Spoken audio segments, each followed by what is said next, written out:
Welcome to today's incredible story, one filled with courage, faith, and the power of standing up for what's right. This is the story of Esther Saves Her People, a tale that unfolds in the grandeur of the Persian Empire, where a young Jewish woman rises to the heights of royalty and risks her life to save an entire nation. You may think fairy tales are just for children, but what you're about to hear is no fairy tale. It's a true account of bravery, divine timing, and destiny. So sit back, open your heart, and let's dive into one of the most powerful stories in the Bible, the story of Queen Esther.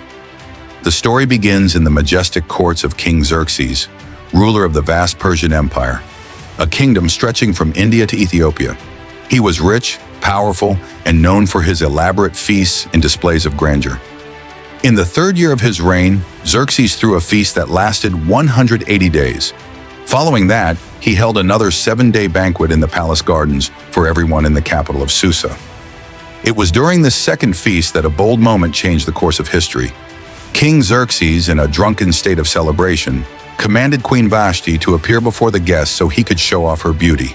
But Queen Vashti refused. She defied the king, a dangerous move.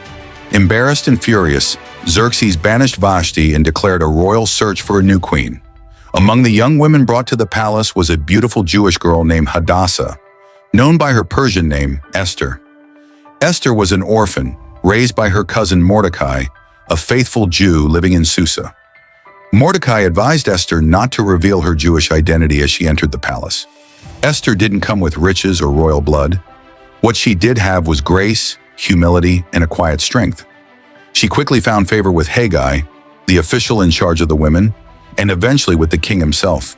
And so after months of preparation, Esther was crowned queen, a Jewish orphan girl, now the queen of Persia. Now comes the twist. Mordecai, Esther's cousin, was a man of integrity.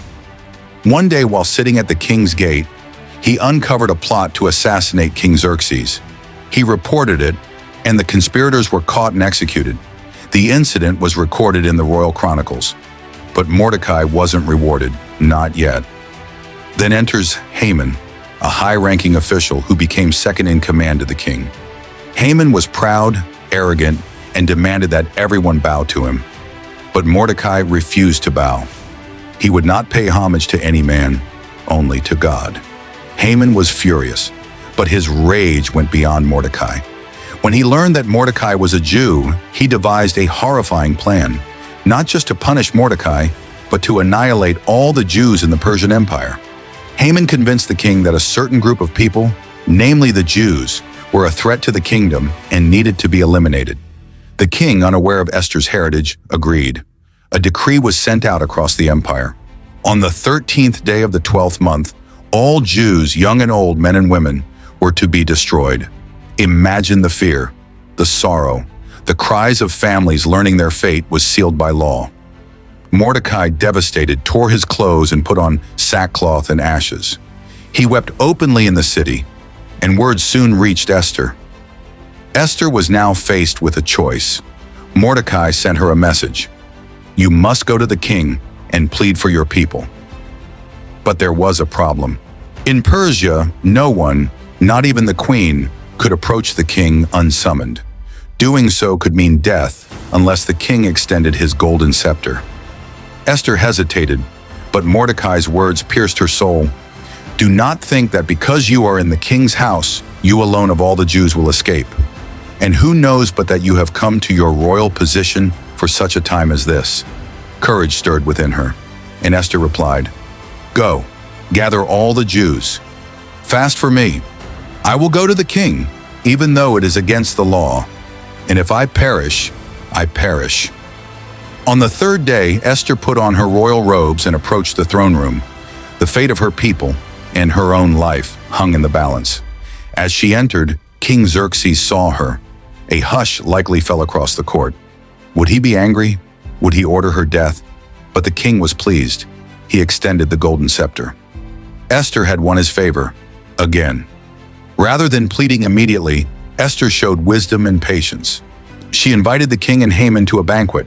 At the banquet, she didn't reveal her request. Instead, she invited them to a second banquet the next day. Haman left the first banquet full of pride, Yet still enraged by Mordecai's defiance, he built a massive gallows to hang Mordecai, intending to ask the king the next morning for permission. But that very night, the king couldn't sleep. He asked for the royal chronicles to be read to him, and as fate, or divine providence, would have it, the section about Mordecai saving the king was read aloud. The king asked, "What has been done to honor this man?" Nothing had been done. The next morning, just as Haman entered to request Mordecai's execution, the king asked him a question. What should be done for the man the king delights to honor? Thinking it was about himself, Haman replied, "He should wear the king's robe, ride the king's horse, and be paraded through the city with high praise." The king smiled and said, "Excellent. Go do all of that for Mordecai the Jew." Humiliated, Haman obeyed.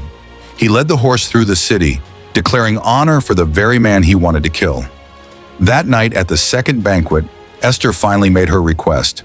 With trembling voice, she said to the king, "If I have found favor in your sight, O king, and if it pleases you, let my life be spared, and the lives of my people, for we are sold to be destroyed, killed, and annihilated."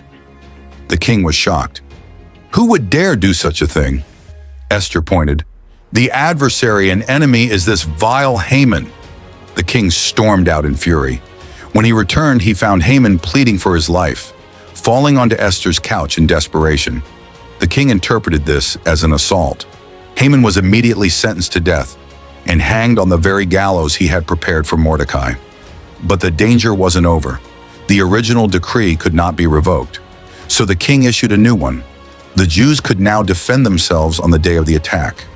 When that day came, the Jewish people stood united and triumphed. They were saved. In honor of this great deliverance, the festival of Purim was established. It's a celebration of courage, faith, and divine timing, still celebrated by Jews around the world today. They remember Queen Esther, a woman who risked everything to save her people. After Haman's fall and the Jewish people's miraculous deliverance, the tides of power shifted in the Persian Empire. Mordecai, once a humble gatekeeper, was elevated to Haman's former position as the king's highest official.